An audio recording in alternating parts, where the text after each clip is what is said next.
Hey everybody, this is Don Hahn, and we're on our way to a really special place that is absolutely packed with Disney history, and we're going there just for you because we miss you. And boy, our Disney Vacation Club members are really special to us. So here's a little Disney history just for you. And I hate to travel alone, so I'm going to take a friend of mine, somebody that you'll know because he's a Disney legend.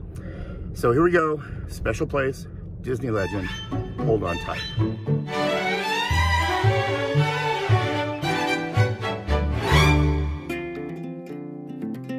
Well, we're here in Griffith Park, which is not too far from the Walt Disney Studios, which is right over here. Walt Disney's house is up in the Los Feliz area. And I'm here to meet a Disney legend. And I think he's somewhere right around here. Bill. It's Don. Get up. Don. Oh, hi. Yeah. Hi, Don. Hi, how long have you been here? Oh my God. Oh, I've been here all night. And I brought you here because I want to show you an amazing place. I think you may have been here before. Yes. But there's some cool secrets inside. So walk with me a little bit. Now, you have been the voice of Goofy for how many years?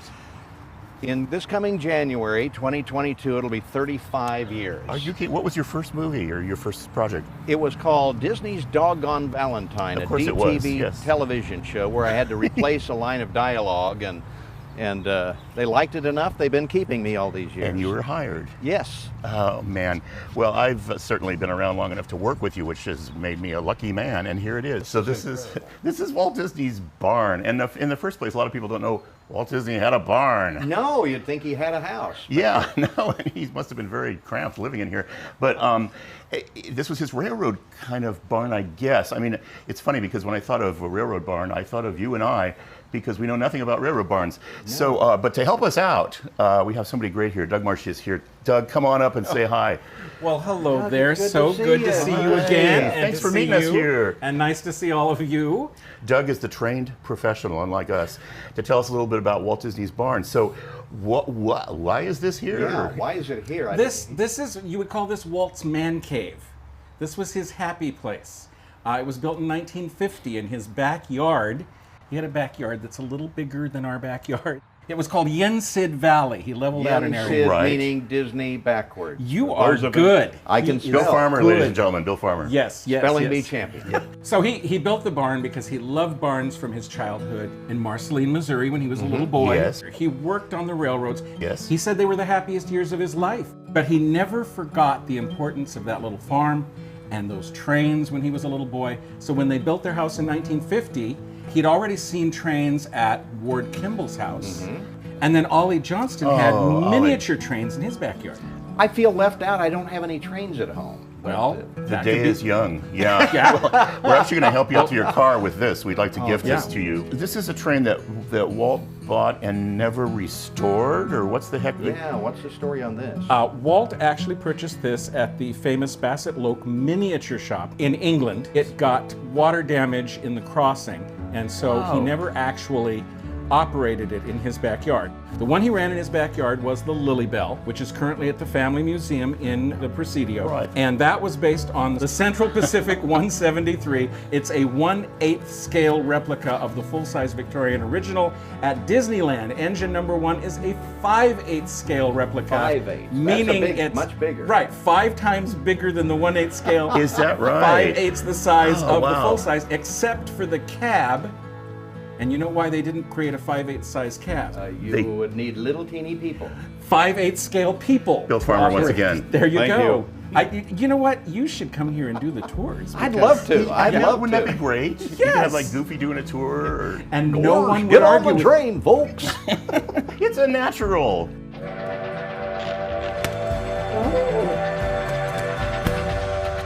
Why Carolwood? Carolwood Drive was the address that they had, and so Walt called it the Carolwood Pacific Railroad.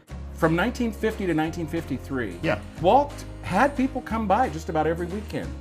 This, of course, is the layout of the Carolwood. That was a huge layout then. Oh, yes. Yeah. And did it it have a golf course down there? Yeah, it could have been. What's this? These things, are they? Well, Walt started out with a figure 8. You can see that. And that's the track? That's the track, the yellow. And of course, being Walt Disney, he started saying, well, you know, I could add some sidings and some tunnels. And then he came home one night very excited. He says, Lily, we can run the track all the way around the house all the way down the side, have a trestle come down the side yard in here. Well, Lily said, well, I'm going to have formal flower beds in the side yard. Yes. He said, oh, okay. So he went back, talked it over with the engineers, came back and said, I've got the perfect solution. We'll put a tunnel in the side yard. Wow. You can have your flowers, I can have my trains. She knew Walt would get what he wanted. So that's what they did. And Bill, you tunneled through your backyard a few years ago, am I right? Yes, we did. Actually, the Gophers did, but you know, that's really? as close as I got. had heard it was you, but okay, good. Well, Hershey, little Luke, come on out. The barn's on fire. We have a lot of things that belonged to the major players. This is one of Walt's hats. No, that's come Walt's on. hat? One of the pork pie hats, you know, that Lily hated. Which she allegedly hated it, yes. Allegedly did, yes. And then we've got things that belonged to Ward Kimball and Ollie Johnston. And then we even have some things that belong to Roger Broggie, who was the head of the Disney Studio Machine Shop. Oh my Amazing. goodness. Yeah. Now, like Ward Kimball was a huge train guy. In fact, all these people animated Goofy at one time or another. So do you feel a kinship to them? Oh, absolutely. It's why I have a career today. It's because of their work. Can I ask you a personal question? Sure. What is Goofy? Well, he's not a dog. Pluto's a dog. Come on. No, Pluto is a dog, but Goofy is, the way I say it, he is a Mog. He's a man dog. He's in the canine family like a wolf. Is not a dog, but Canis goofus, I think, is the scientific. I remember that from high school math, yeah. And you do Pluto's voice too, don't you? Woo! For about 35 years. No, really? Absolutely. And I can do it in all languages. Can we try, if I throw out a language, you'll try one. Yeah. Italian. Woo! German. Woo! Japanese. Woo! Ladies and gentlemen, Bill Farmer, once Thank again, you. in many languages. Howdy, folks. Welcome to the little mining town of Rainbow Ridge, the gateway to nature's wonderland. Well, we're very, very proud to have this here. This was built by a gentleman named Sam Toller, and he is now, you'll be happy to know, part of Walt Disney Imagineering. Really? This is a tabletop model representation of the mine train through nature's wonderland. Which used to be an attraction yes. at Disneyland. Did Which I either totally- of you No, experience I did not. this? I did not. Mr. Hahn did as a young child. Wow. So you remember you started here Yes. in Rainbow Ridge. Rainbow Ridge. And then you'd go through a tunnel and you come out in Beaver Valley. And then, of course, you go through the Painted Desert. And it actually climaxes in the Rainbow Caverns. So how'd the barn get here from Walt's backyard? It was actually moved on behalf of the Walt Disney Family Foundation. Oh, God bless him. That's great. And then it is currently administered by the Carrollwood Foundation. Mm-hmm. And what they did is they dismantled it. What you see is 80% of Walt Disney's original barn. Yes. And like if you look at the side doors here, you can actually see on one side it says L, Yep. and on the other side it says R, which knows this is the left side of the door, this is the right side of the door. Oh, how funny. They numbered things.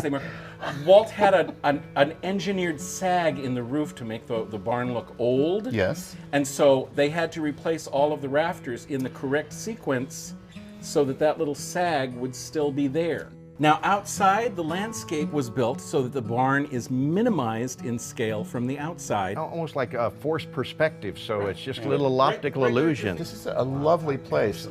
And It really is. And we're offering it to Disney Vacation Club members for only 30 points, ladies and gentlemen. And you can spend the night here in Walt Disney. No, we're not. I'm just kidding.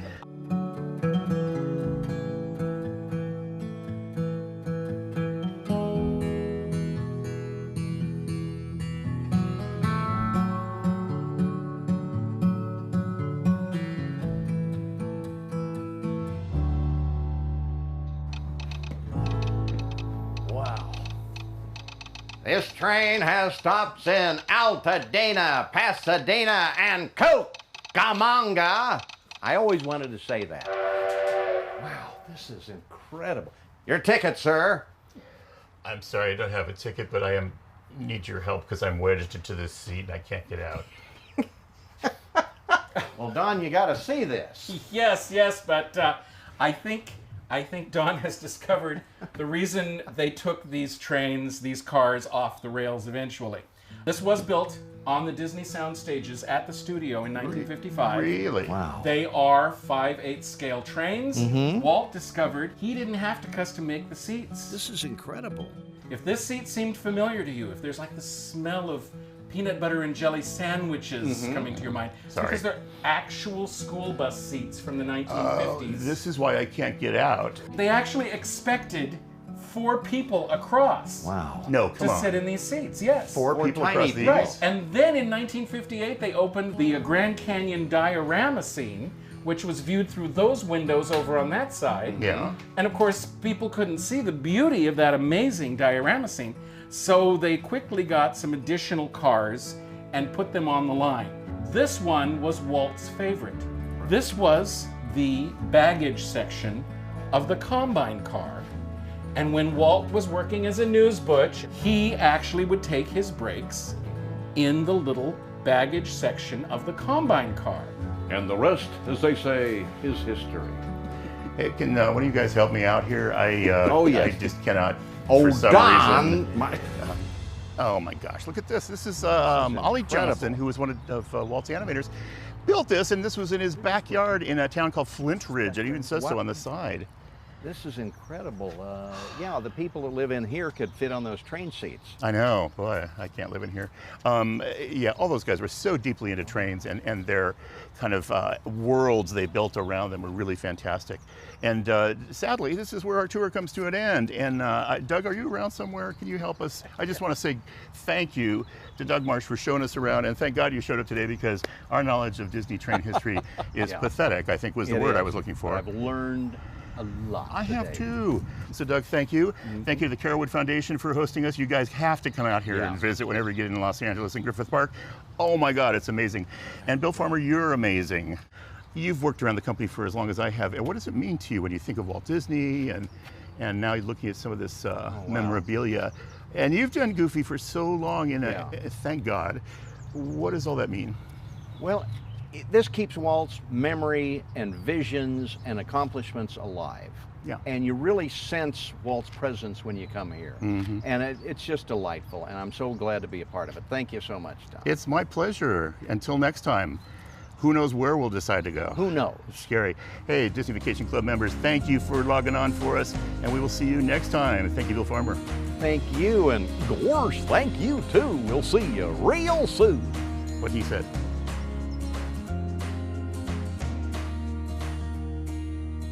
And please remember, while here at Walt's Barn, please don't touch. I was naughty.